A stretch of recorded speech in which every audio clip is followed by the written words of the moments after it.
Welcome to Echoes of Ihsan. I'm so excited for today's deep dive.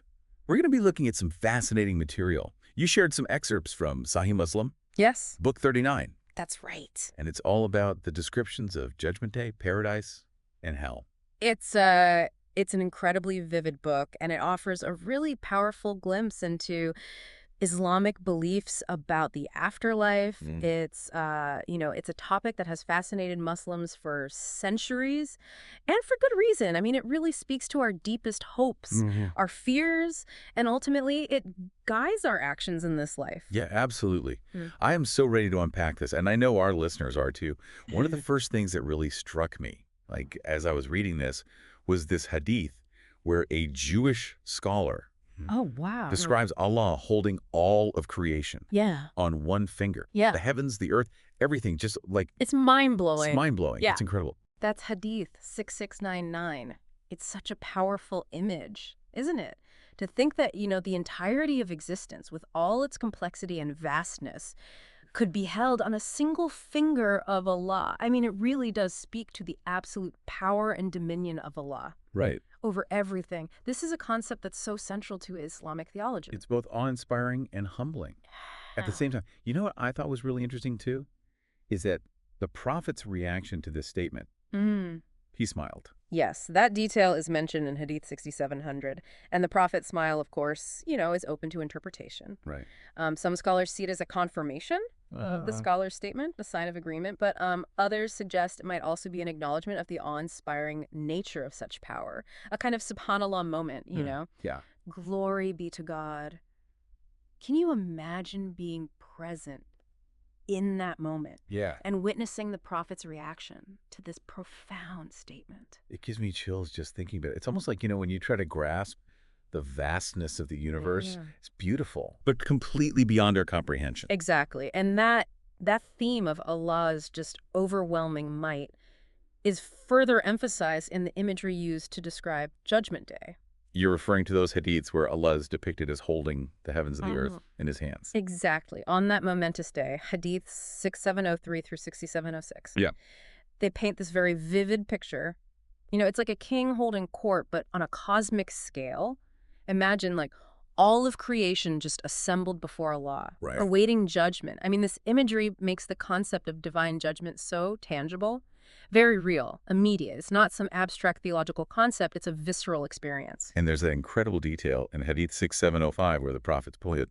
It actually shook Yeah. while he was describing the scene. Oh, wow. That detail really adds, a powerful layer to the narrative, wouldn't you say?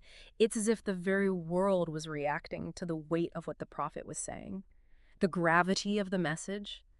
It's a reminder that these descriptions of Judgment Day, they're not meant to be just stories. They're meant to evoke a deep emotional response, to make us truly contemplate the reality of what's to come. Yeah, definitely effective in doing that. Speaking of reality checks, those hadiths about the contrasting fates of people in the afterlife Yeah. are really striking. Just the idea that our actions in this world have such profound consequences in the next Right. is a powerful motivator, to say the least. You're referring to Hadith 6738 through 6741, the ones that compare the wealthiest person in hell to the most miserable person in paradise. Exactly. The contrast is so stark. Yeah. And it really drives home the point that worldly wealth and status, Yeah. things we often strive for so desperately in The this next life, life, yeah. mean absolutely nothing in the grand scheme of things. That's a very central message in these hadiths and Islamic teachings as a whole. True reward comes in the afterlife, not in this temporary world. And it's interesting to note that even the good deeds done by non-believers, they're said to be rewarded in this life. This is mentioned in Hadith 6739, leaving them with no reward in the hereafter. That's a thought-provoking concept. What's the reasoning behind that? It's a complex theological point, but one interpretation is that it reinforces the importance of faith alongside good deeds Okay. for Muslims. While good deeds are, universally beneficial and encouraged in Islam, they hold a different weight when they're coupled with sincere belief in Allah and submission to His will. It's like the foundation upon which everything else is built. The intention behind the action is crucial. So it's not just about doing good things. It's about doing them for the right reasons, with the right intentions. Exactly. This reminds me of another powerful metaphor in the Hadith, the comparison of a believer to a date palm tree. That's a beautiful analogy, isn't it? It is. It's found in Hadiths 6747 through 6751. And both the believer and the date palm, they're resilient. They can withstand hard conditions, provide nourishment, both literally and figuratively. And they keep growing, reaching towards the sky. It really makes you think about how faith can give us strength. Yeah. And help us overcome challenges. Just like a date palm tree, rooted firmly in the ground, Yes. can withstand storms. Yeah. This powerful image of steadfastness Yeah. in the face of adversity. And just as the date palm provides nourishment to those around it, a true believer strives to benefit their community, bring light to the world. It's not just about, personal piety. It's about contributing to the well-being of others. Beautiful image. And one that I think resonates deeply with many Muslims. But even with this resilience, we face constant challenges, right? Both internal and external. Right. And that brings us to another important point. Yeah. Satan's tactics. Yes. The Hadith stating that Satan has essentially given up on tempting Muslims to directly worship him, but is now focusing on causing discord and division within the community. It's a chilling thought, but a very relevant one. Even today, just look at the conflicts and divisions that we see within the Muslim world, often stemming from, seemingly minor differences of opinion or interpretation. It's almost as if we're falling into a trap that's been laid out for us, playing right into Satan's hands. It's a sobering reminder of the importance of unity and understanding, especially in the face of adversity. This hadith, 6752, 6756, it's a warning that I think we need to take seriously. It's called to rise above our differences and focus on our shared faith and values. Absolutely. And that's something we'll explore further when we delve into the concept of mercy and its role in our salvation. I can't wait to discuss that. But for now, let's pause here and give our listeners a chance to digest all of this incredible information. Join us in Part 2, where we'll continue our deep dives into Sahih Muslim, Book 39, exploring the themes of mercy, the descriptions of paradise, and the ultimate reward of the hereafter. Welcome back to our deep dive into Sahih Muslim Book 39, where we're exploring these really profound themes of Judgment Day, Allah's mercy, and, just that striving for goodness in this life. Yeah, before the break, we were talking about Satan's tactics, sowing discord amongst the Muslim community. And it's a topic that really makes you think about, even how we interact with each other online. Right. But amid these challenges, there's this incredible message of hope and reassurance. And that's the concept of Allah's mercy. We touched on it briefly, but I'd love to really dive into this further. Absolutely. It's, such a cornerstone of Islamic belief. And you see, it's not just a passive hope for forgiveness. Right. It's this active seeking of Allah's grace through continuous good deeds, sincere repentance, and a heart filled with gratitude. Acknowledging our imperfections while we're also striving to be worthy of that mercy. Understanding that it's ultimately a gift from Allah, not something we can earn through actions alone. It's like we're constantly trying to improve ourselves, not just for our own benefit, but as a way of showing our gratitude, our love for Allah. Oh, exactly. And this striving, is beautifully illustrated in that hadith about the Prophet Muhammad, peace be upon him, was in his swollen feet from praying. Even though he was assured of forgiveness, he continued to push himself to worship with the utmost devotion. It's a really humbling story, isn't it? It is. And it shows us that, even the Prophet, the most beloved of Allah, understood that importance of constant striving and seeking his pleasure. But, it's important to remember we're not all expected to reach that level of piety. We each have our own capacities and limitations. Well, that's reassuring because sometimes it does feel like an impossible standard to live up to. Right. And that's where that hadith about moderation in deeds comes in. Cool. It reminds us that Islam is a religion of balance. We're not expected to be perfect. We're expected to do our best within our capabilities. The key is consistency. Even in small acts of worship, even a simple prayer, offered with sincerity and presence, can hold immense weight in the eyes of Allah. That's a really helpful reminder. It kind of takes the pressure off striving for this unattainable ideal and focuses us on cultivating that, consistent connection with Allah throughout our day in every action, no matter how small. Exactly. It's about infusing our lives with mindfulness and intention. And that connection, is nurtured through so many means, seeking knowledge, reflecting on his signs in creation, acting with compassion and justice, striving to, embody those Islamic values in every aspect of our lives. Speaking of embodying values, I keep coming back to that hadith comparing the believer to a date palm tree. Yeah. It's such a beautiful metaphor for the strength Yeah. and resilience we can find in faith. Yes. The date palm is such an incredible symbol. It stands tall, even in harsh conditions, provides nourishment and shade to those around it. Just like a date palm firmly rooted in the ground, a believer grounded in their faith can weather life's storms and be a source of support and guidance for others. It's a reminder that our faith isn't meant to be, like, fragile, easily broken by challenges. Right. It's meant to be a source of strength, Yes. a guiding light that helps us, like, navigate the complexities of life. Exactly. It gives us that framework for decision-making, that moral compass and that sense of belonging to something larger than ourselves. And that navigation is particularly important in the face of Satan's, cunning tactics that we discussed earlier. Right. His strategy of sowing discord within the Muslim community has unfortunately proven to be quite effective. Throughout history, we see it in sectarian divisions, political conflicts, even just like online arguments over like minor interpretations of religious texts. Right, yeah, right. It's a constant battle, I think, to maintain unity and understanding. It really is. It's true. We often let these differences like overshadow those fundamental beliefs and values that unite us as Muslims. It's like we're playing right into Satan's hands, allowing him to weaken our community from within. Right. So how do we resist this tactic? How do we prioritize unity and understanding in a world that seems to like thrive on conflict and division?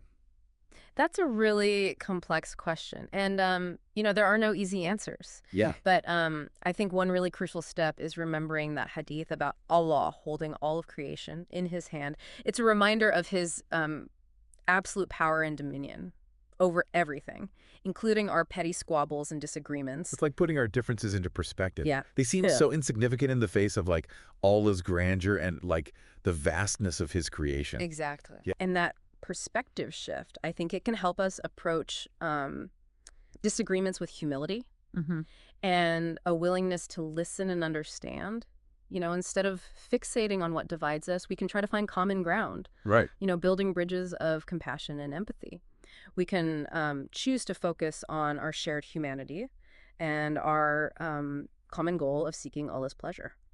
It's about remembering that we're all part of the same ummah, the like global Muslim community, striving towards the same ultimate goal, to live a life that is pleasing to Allah and attain paradise in the hereafter. Yeah. We all share those same fundamental beliefs, and that common thread should like bind us together, even in the face of like differing opinions and interpretations. And that striving, it requires constant vigilance, both against external temptations and our own internal weaknesses. It's a lifelong journey of self-improvement and purification, journey that takes us closer to Allah with each step we take. It's this process of constantly refining our character, deepening our understanding, aligning our actions with our beliefs. Along that journey, we can draw strength from those. Like vivid descriptions of Judgment Day, paradise, and hell, found in these hadiths. They act as these like powerful reminders of the consequences of our choices, the urgency of repentance, and the infinite mercy of Allah that awaits those who sincerely seek it. They paint such a vivid picture of that ultimate reality that awaits us. And they urge us to make choices that lead us towards that eternal bliss and away from eternal suffering. They serve as this, guide, not just for the afterlife, but for how to live a meaningful, fulfilling life in this world, a life that's aligned with Allah's will. It's like having a roadmap, not just for navigating the afterlife, but for like navigating this life as well. Exactly. And it's a roadmap that like emphasizes the importance of balance, striving for excellence while acknowledging our limitations. Seeking knowledge, but like remaining humble, upholding justice, but showing compassion. And that roadmap, it isn't about, rigid rules and regulations. It's about cultivating a heart that's attuned to Allah's guidance, a heart that's, filled with love and gratitude and compassion. It's about embodying the essence of Islam, both inwardly and outwardly, in all our thoughts, our words, our actions. It's about aligning our inner world with our outer world, striving to live like authentically and with purpose. And that embodiment, that striving for alignment is the true measure of our success, wouldn't you say? Not worldly wealth, not social status, but the state of our hearts and the sincerity of our devotion to Allah. Beautifully put. It's about recognizing that true wealth, lies in our connection with Allah, in the purity of our intentions, and in the impact we have on the world around us. And that recognition is a really powerful motivator for continued growth and self-improvement. It's inspiring, really. It makes you want to like constantly strive to be a better version of yourself, not just for your sake, but for the sake of Allah and like for the betterment of humanity. Exactly. Yeah. And that brings us to, the final part of our deep dive. We've discussed Judgment Day, the importance of mercy, and striving for goodness. Now let's actually explore those specific descriptions of paradise and hell found in Sahih Muslim. Okay. Let's delve into their symbolism and what they reveal about the nature of, ultimate reward and punishment. I'm ready to explore those vivid descriptions. Stay tuned, listeners, as we continue our journey into Sahih Muslim Book 39, uncovering those profound lessons it holds for all of us. Welcome back to our deep dive into Sahih Muslim Book 39. We've been on quite a journey, haven't we? Exploring these profound concepts of Judgment Day and Allah's mercy, the importance of good deeds, intentions, and that constant striving, for a closer relationship with the divine. It's been a thought-provoking exploration for sure. And now we're venturing into a realm that has, captivated the imaginations of Muslims for centuries, the descriptions of paradise and hell themselves. Yeah, these are some of the most vivid and, evocative passages in Sahih Muslim, wouldn't you say? They're filled with imagery and symbolism that really, speaks to the heart. And maybe even to our deepest fears and aspirations. Absolutely. The descriptions are so powerful, designed to evoke this visceral response in the listener. They paint a picture of these two contrasting realities. The ultimate reward and the ultimate punishment. But it's important to remember that these descriptions, while rich in detail, are ultimately symbolic representations. They shouldn't necessarily be taken, literally in every detail, but rather as conveying the essence of what it means to be, separated from or united with Allah. So it's less about physical fire and brimstone and more about that spiritual reality of what awaits us in the hereafter. Yeah. Paradise represents the ultimate bliss of being in Allah's presence, experiencing His love and mercy in their fullness. It's a state of pure joy, contentment, fulfillment, a homecoming of the soul. Hell, on the other hand, represents that agonizing torment of being cut off from that divine source, of light and goodness. It's the state of separation, of spiritual anguish and despair. It's almost like two sides of the same coin.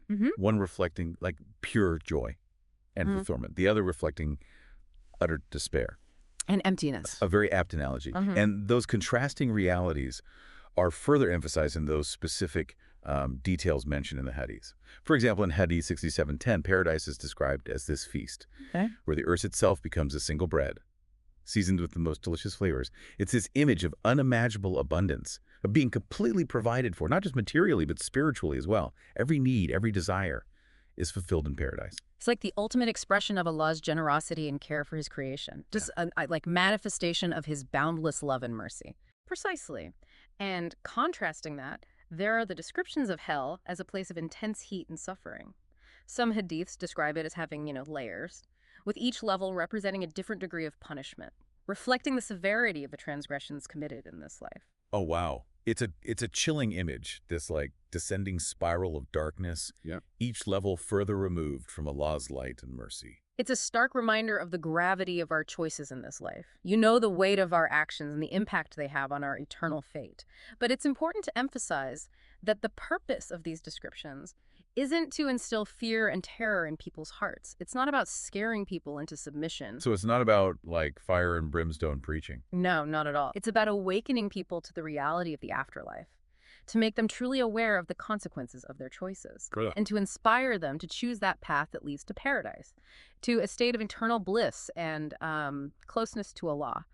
The descriptions, while intense, are ultimately meant to serve as this guide, a motivator for self-reflection and positive change. It's about using both hope and fear as motivators, ultimately focusing on the promise of Allah's mercy and the, unimaginable beauty and joy of paradise. Exactly. And that beauty is described in such captivating detail in these hadiths. Gardens of unimaginable splendor, flowing rivers of milk and honey, palaces of, shimmering gold and precious stones. It's a feast for the senses, a world beyond our wildest imaginations. It sounds almost like a sensory overload in the best possible way. It's meant to be overwhelming, to capture the imagination, to ignite a longing for that, ultimate union with Allah.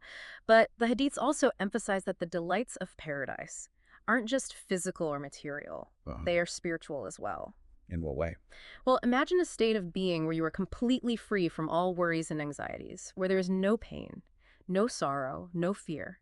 The inhabitants of paradise will be in a state of, perfect contentment and peace, surrounded by their loved ones, basking in the light of Allah's presence. It's this state of pure bliss, of spiritual fulfillment, beyond anything we can comprehend in our earthly existence. It sounds like true happiness. Yeah. A state of being that, transcends anything we can experience in this world. That's the ultimate promise of paradise, a state of pure bliss and fulfillment that lasts for eternity.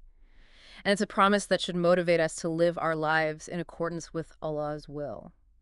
Striving to earn His pleasure and attain that ultimate reward. But even as we strive for paradise, we shouldn't forget the importance of, humility, reliance on Allah's mercy. Right. We can't earn our way into paradise through, our actions alone. Absolutely.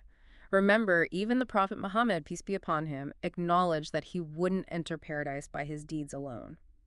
We should approach our worship with sincerity and devotion, striving to do our best, but also with a recognition of our own limitations and a deep gratitude for Allah's infinite grace. It's like finding that sweet spot between striving for excellence, but also acknowledging that our ultimate fate rests in Allah's hands. It's about effort and surrender, Right. action and acceptance. A beautiful way to put it. And that balance, I believe, is one of the key takeaways from our deep dive into these powerful hadiths. They offer us guidance, hope, and a glimpse into that ultimate reality that awaits us. So as we conclude this exploration of Sahih Muslim, Book 39, what does this all mean for you, dear listener? How do these descriptions of Judgment Day, paradise, and hell shape your understanding of Islam and, your own journey of faith? We encourage you to, reflect on these questions, to delve deeper into the meanings behind the symbolism, and to allow these teachings to guide your actions and intentions, bringing you closer to Allah and a life of meaning and purpose. Thank you for joining us on this journey. May Allah grant us all understanding and guide us towards the path of righteousness. And may He bless us with the sweetness of faith and the ultimate reward of paradise. Until next time, may peace be upon you.